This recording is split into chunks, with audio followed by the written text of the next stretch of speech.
Sa kasalukuyan, kumpirmadong wala na sa kustodiya ng Czech authorities si Zaldico.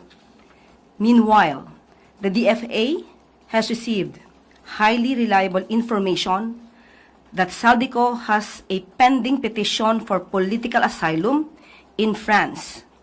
He has been requested to be transferred to and is now under the jurisdiction of French authorities.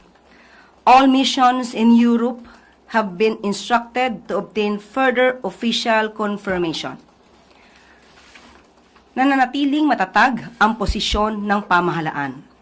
We will work with foreign governments through every legal channel available under international laws to bring Zaldico home and face the graft and malversation cases filed against him.